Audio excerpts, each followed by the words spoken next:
Hello guys, स्वागत है आपके अपने यूट्यूब चैनल एग्जाम्स डेयर में। और आज हम स्टार्ट करने जा रहे हैं pharmaceutical organic chemistry 1। Organic chemistry 1 का हमने फर्स्ट यूनिट जो है हमने कंप्लीट कर लिया था। जिन्होंने वो लेक्चर्स नहीं अटेंड करे हैं वो हमारे प्लेलिस्ट में जाके अटेंड कर सकते हैं। और आज हम स्टार्ट करने जा रहे हैं यूनिट 2। यूनिट 2 बहुत ही ईजी यूनिट है, इसको आप बहुत ईजिली लर्न कर सकते हैं। इसमें हमें बेसिकली तीन ही चीज़ों के बारे में पढ़ना है: एल्केन्स, एल्कीन्स एंड कॉन्जुगेट डाइईन्स।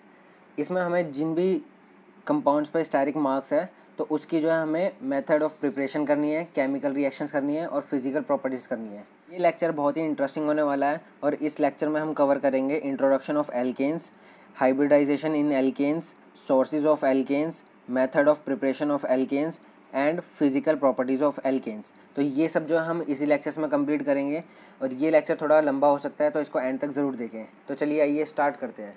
सबसे पहले बात आ जाती है हमारी एल्केन्स होता क्या है। Alkanes are organic compounds made up of carbon and hydrogen. Alkane जो होता है हमारा ऑर्गेनिक कंपाउंड होता है जो कि हमारा बना होता है कार्बन और हाइड्रोजन से, ओनली विद सिंगल बॉन्ड्स, जिसमें सिर्फ हमारे सिंगल बॉन्ड्स प्रेजेंट होते हैं।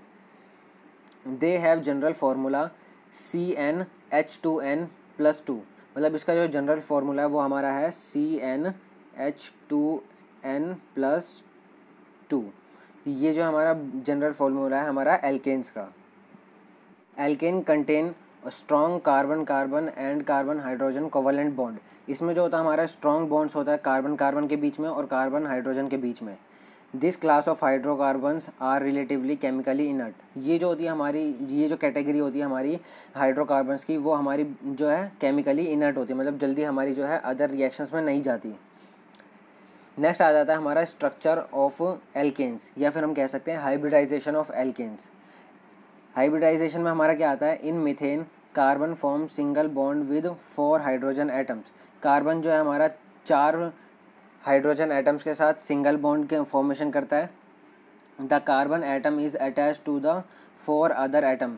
जो एक कार्बन एटम है वो हमारे अदर 4 हाइड्रोजन एटम के साथ जो हमारा अटैच होता है। And it use sp3 hybridisation orbital to form these bonds. और ये जो हमारा sp3 हाइब्रिडाइजेशन को यूज़ करता है, मतलब sp3 हाइब्रिड ऑर्बिटल्स हैं उनका यूज़ करता है बॉन्ड्स बनाने में। तो ये हमारा जो है हाइब्रिड बॉन्ड्स हैं। इसमें जो होता है हमारा कार्बन का एक हाइब्रिड ऑर्बिटल जो है हमारा हाइड्रोजन के साथ शेयरिंग करता है और वो जो है हमारा कोवलेंट बॉन्ड बना लेता है। इसी तरीके से यहाँ भी हमारा जो है एक कोवलेंट बॉन्ड बन जाएगा। और इसके बारे में हम अगर देखें तो ये जो होता है हमारा मीथेन है, कार्बन एक है और H4 है, तो CH4 ये जो होता है हमारा मीथेन का फॉर्मूला है। अगर इसकी शेप की बात करें तो इसकी शेप होती है टेट्राहेड्रल। और इसके अगर कैरेक्टर्स की बात करें तो इसमें S कैरेक्टर जो होता है वो 25% होता है, P कैरेक्टर जो होता है इसमें 75% होता है। और इसकी बॉन्ड एंगल की बात करें तो बॉन्ड एंगल इसमें होता है 109.8 डिग्री। और इसमें जो होता है हमारा 4 सिग्मा बॉन्ड्स होते हैं, मतलब 4 जो है सिंगल बॉन्ड्स हैं, इसलिए हम इसको 4 सिग्मा बॉन्ड्स कहते हैं। नेक्स्ट हमारा आता है natural sources of alkanes. Alkanes हमारा नेचुरली कहाँ कहाँ से मतलब मिलता है। The 2 main sources of alkanes are natural gas and petroleum. Both of substances are frequently found together in the underground deposits. Petroleum is chief source of alkanes containing up to 40% of carbon. इसमें जो होता है हमारा petroleum जो है वो हमारा chief source है हमारा एल्केन्स का, जिसमें सबसे ज़्यादा अमाउंट में ऑफ एल्केन्स हमारा पाए जाते हैं।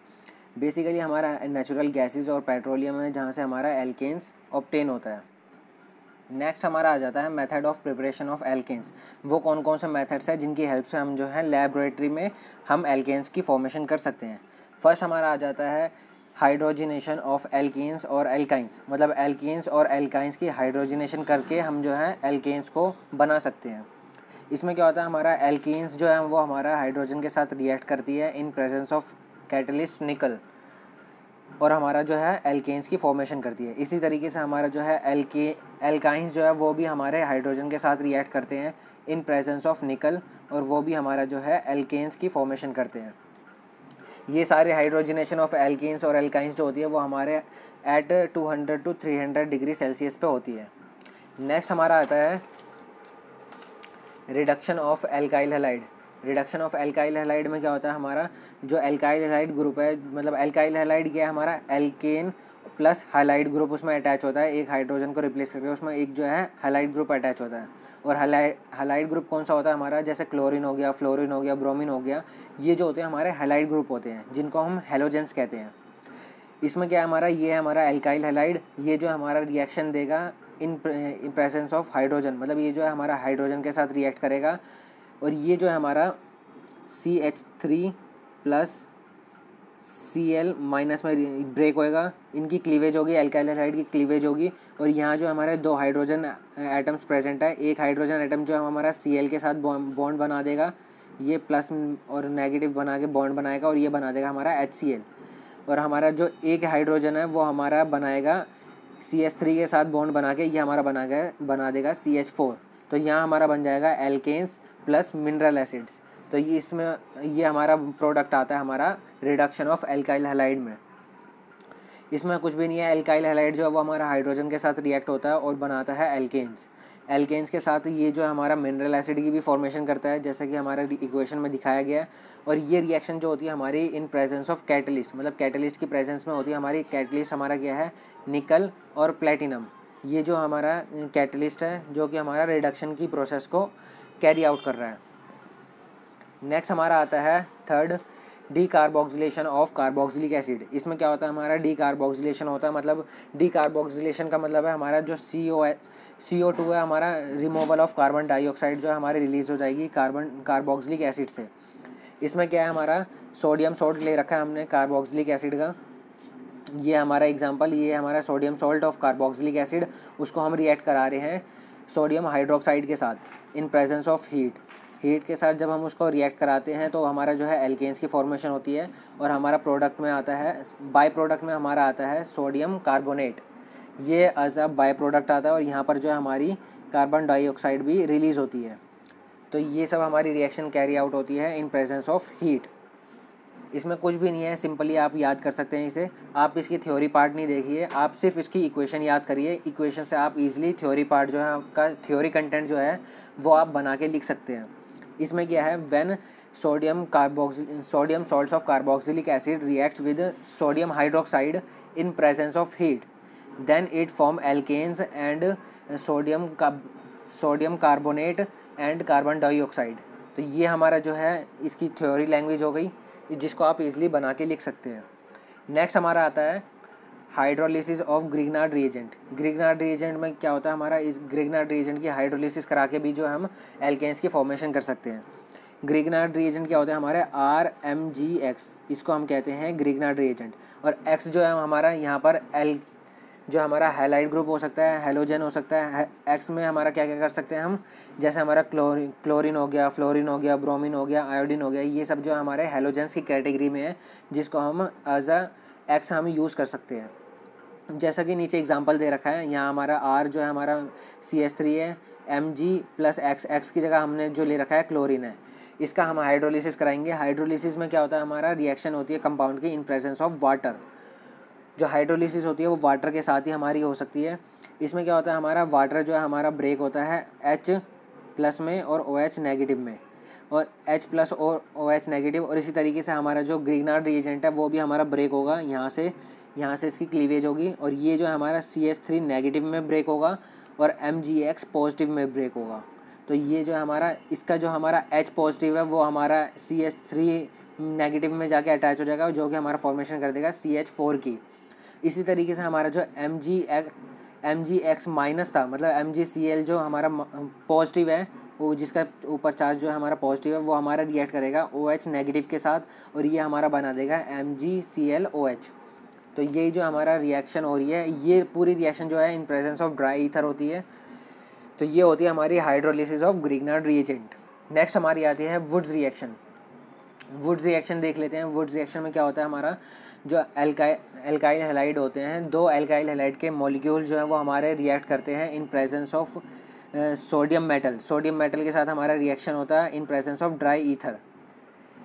इसको आप कैसे लिखेंगे अगर आप लिखना चाहें, इसमें होता है हमारा when alkyl halide reacts with sodium metal in presence of dry ether, then it gives alkanes plus sodium bromide. मतलब जो भी हमारा जो है हैलाइड ग्रुप होगा वो हमारा सोडियम के साथ अटैच हो जाएगा, और जो हमारा CH3 है उसके साथ जो हमारे 2 मॉलिक्यूल्स हैं, मतलब ये जो हमारे एक मॉलिक्यूल हमारा ये CH3 का है और ये हमारा जो है CH3 का है, ये हमारा जो है आपस में बॉन्ड बना लेंगे, और ये जो हमारे यहाँ से 2 ब्रोमीन के मॉलिक्यूल्स है वो रिलीज़ हो जाएंगे, और जो 2 ब्रोमीन के मॉलिक्यूल्स हैं हमारे वो हमारा अटैच हो जाएंगे सोडियम मेटल के साथ, और वो जो हमारा बना देंगे NaBr। तो इसी तरीके से हमारे जो है यहाँ 2 NaBr बन रहे हैं, और यहाँ पर जो है हमारा एल्केन की फॉर्मेशन हो रही है। इसकी वुड्स रिएक्शन की कुछ हमारी लिमिटेशंस है, वो हम लिमिटेशंस देख लेते हैं। As shown above, the use of two different alkyl halide in Woods reaction always lead to a mixture of alkanes। हमारा जो वुड्स रिएक्शन है उसमें जो होता है हमारा 2 डिफरेंट एल्काइल हैलाइड यूज़ होते हैं, जिसकी वजह से हमारा जो एल्केन का जो है वो हमारा जो प्रोडक्ट एल्केन आ रहा है वो जो है हमारे बहुत सारे मिक्सचर्स होते हैं उसमें प्रेजेंट होते हैं एल्केन्स के, जैसे हमारा मीथेन हो गया, इथेन हो गया, प्रोपेन हो गया। तो बहुत सारे जो मिक्सचर्स हैं वो हमारे एल्केन्स के प्रेजेंट होते हैं उसमें। The separation of these alkanes is not always easy because the little difference in their boiling point। ये जो हमारे मिक्सचर्स हैं हमारे एल्केन्स के जो हमारे एज अ प्रोडक्ट आ रहे हैं उनको जो सेपरेशन है वो बहुत ही मुश्किल हो जाता है, क्योंकि हमारा जो एल्केन्स का जो हमारा नियरली जो सिमिलर एल्केन्स होता है, जैसे मीथेन हो गया, इथेन हो गया, ये जो हमारे सिमिलर मॉलिकुलर वेट के एल्केन्स हैं उनकी जो है हमारा बॉइलिंग पॉइंट जो है वो हमारा सिमिलर होता है, जिसकी वजह से हम जो है उनको ईजिली सेपरेट नहीं कर पाते। तो बेसिकली हमारा यही था वुड्स रिएक्शन में।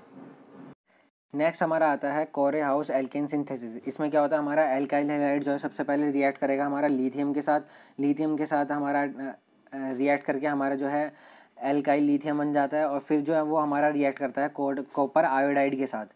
कॉपर आयोडाइड के साथ रिएक्ट करा के हमारा जो है कॉपर जो है हमारा वो हमारा अटैच हो जाता है लिथियम के साथ। फिर जो हमारा प्रोडक्ट आता है वो हमारा रिएक्ट करता है एल्काइल हैलाइड के साथ। दोबारा जो है डिफरेंट एल्काइल हैलाइड ले रखा है हमने, यहाँ जो है हमने ले रखा है ब्रोमो इथेन, और यहाँ हमने लिखा है ब्रोमो मीथेन।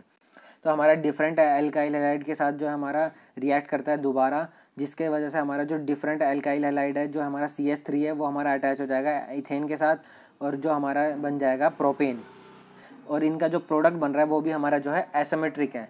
तो इसीलिए हमारा जो कोरे हाउस एल्केन सिंथेसिस होती है वो हमारा सूटेबल होती है प्रिपरेशन ऑफ असिमेट्रिकल एल्केन्स, मतलब वो एल्केन जो कि हमारा सिमेट्रिकल नहीं होते, मतलब जिनको हम बीच में से 2 इक्वल पार्ट्स में नहीं डिवाइड कर सकते, उन एल्केन्स के लिए हमारा जो है कोरे हाउस सिंथेसिस किया जाता है।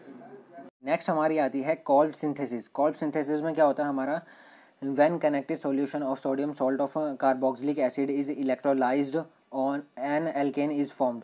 इसमें क्या होता है हमारा जो sodium salt of carboxylic acid है उसका इलेक्ट्रोलाइसिस होता है इन प्रेजेंस ऑफ वाटर, और जो हमारा उसका इलेक्ट्रोलाइसिस होने के बाद जो हमारा एल्केन्स की फॉर्मेशन होती है, जो हमारा एनोड पे जो है हमारा एल्केन निकलेगा और कार्बन डाइऑक्साइड आएगा, और जो हमारा कैथोड है वहाँ पे हमारा जो है सोडियम हाइड्रोक्साइड आएगा और हाइड्रोजन रिलीज़ होगी। तो ये जो हमारा इलेक्ट्रोलाइसिस मेथड्स के थ्रू करा गया हमारा फॉर्मेशन ऑफ एल्केन्स। इसमें कुछ भी नहीं है, हमारा simple sodium salt of carboxylic acid लेंगे, उसमें हम 2 इलेक्ट्रोड्स डालेंगे और उसमें हम करंट पास कर देंगे। जो हमारा एनोड होगा उस पर जो हमारा एल्केन आ जाएगा और हमारा कार्बन डाइऑक्साइड जो है रिलीज़ हो जाएगी, और जो हमारा कैथोड है वहाँ पर हमारा जो है NaOH की फॉर्मेशन होगी और हमारा हाइड्रोजन गैस जो है वहाँ से रिलीज़ हो जाएगी। This reaction is only suitable for preparation of symmetrical alkanes. ये जो होता है हमारा सूटेबल होती है प्रिपरेशन ऑफ सिमेट्रिकल एल्केन्स, मतलब जो भी हमारे एल्केन्स सिमेट्रिकल होते हैं उनकी प्रिपरेशन में ये रिएक्शन जो है सूटेबल होती है। नेक्स्ट हम देख लेते हैं, लास्ट टॉपिक है हमारा physical properties of alkanes. Physical properties में देख लेते हैं हम। First 4 alkanes are gaseous. पहले 4 एल्केन्स जो हैं वो हमारे गैसियस नेचर के हैं। Next 15 members are colourless liquid. अगले जो हमारे फर्स्ट 4 जो है वो हमारे गैसियस थे, और जो 5 से 19 तक मेंबर्स हैं वो हमारे जो एल्केन्स हैं वो हमारे कलरलेस लिक्विड्स हैं। And higher alkanes are wax like solid. जो हायर एल्केन्स हैं वो हमारे वैक्स लाइक सॉलिड्स होते हैं। Alkanes are non-polar compounds. Their solubility characters may be predicted by like dissolve like rule. मतलब एल्केन्स जो है हमारा नॉन पोलर कंपाउंड्स होते हैं जो कि हमारा जिनकी सॉलिबिलिटी जो है वो हम प्रेडिक्ट कर सकते हैं like dissolve like rule. Like dissolve like rule क्या होता है? हमारा जो हमारा नॉन पोलर कंपाउंड है वो हमारे नॉन पोलर सॉल्वेंट्स में ही डिसॉल्व होगा और जो हमारा पोलर कंपाउंड है वो हमारा पोलर सॉल्वेंट्स में डिसॉल्व होगा. थर्ड आता है हमारा एल्केन्स हैव डेंसिटी अराउंड 0.1 ग्राम पर ml. मतलब इसकी जो डेंसिटी है हमारी 0.1 ग्राम पर ml है. Alkanes are less dense than water. Alkanes जो होते हैं हमारे वाटर से लाइट वेट होते हैं, मतलब उनसे जो है वाटर से जो है हल्के होते हैं. Alkanes are insoluble in water. ये जो होते हैं हमारे इंसॉल्युबल होते हैं वाटर में. The boiling point of normal hydrocarbons increase with increase in molecular weight. जो हमारा बॉइलिंग पॉइंट होता है नॉर्मल हाइड्रोकार्बन्स का वो हमारा इंक्रीज़ हो जाता है जैसे जैसे हम जो है मॉलिकुलर वेट को इंक्रीज़ करते हैं वैसे वैसे हमारा जो एल्केन्स का बॉइलिंग पॉइंट है वो भी हमारा इंक्रीज़ होता रहता है. The branch alkanes generally melt at high temperature than n alkanes. जो हमारा ब्रांच एल्केन्स होते हैं जिनके पास जो एल्केन्स जो हमारा ब्रांच्ड होते हैं जिनके पास ज़्यादा मतलब ब्रांचिंग होती है उनका जो है मेल्टिंग पॉइंट जो होता है वो हमारा हाई होता है as compare to n alkanes. N alkanes कौन से होते हैं? ये हमारे होते हैं स्ट्रेट चेन एल्केन्स. इन्हें हम कहते हैं स्ट्रेट चेन एल्केन्स. तो हमारे जो ब्रांच चेन एल्केन्स है वो हमारे जो है उनका मेल्टिंग पॉइंट हाई होता है as compare to n alkanes. मतलब स्ट्रेट चेन एल्केन्स है जो हमारा ज़्यादा होता है melting point with same number of carbon atom. मतलब अगर ब्रांच चेन एल्केन्स है अगर उनका कार्बन एटम सेम है स्ट्रेट चेन एल्केन्स के जो तो उस केस में जो होता है हमारा ब्रांच वाले का मेल्टिंग पॉइंट जो है वो हमारा ज़्यादा होगा as compare to straight chain compound से.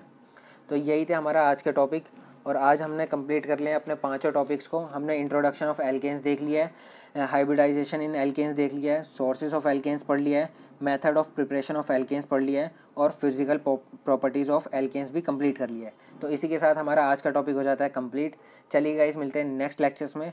और जिन भी फ्रेंड्स को फार्मा से रिलेटेड नोट्स, प्रैक्टिकल फाइल्स या प्रीवियस ईयर सॉल्व पेपर्स चाहिए वो हमारे टेलीग्राम चैनल से आके फ्री ऑफ कॉस्ट डाउनलोड कर सकते हैं.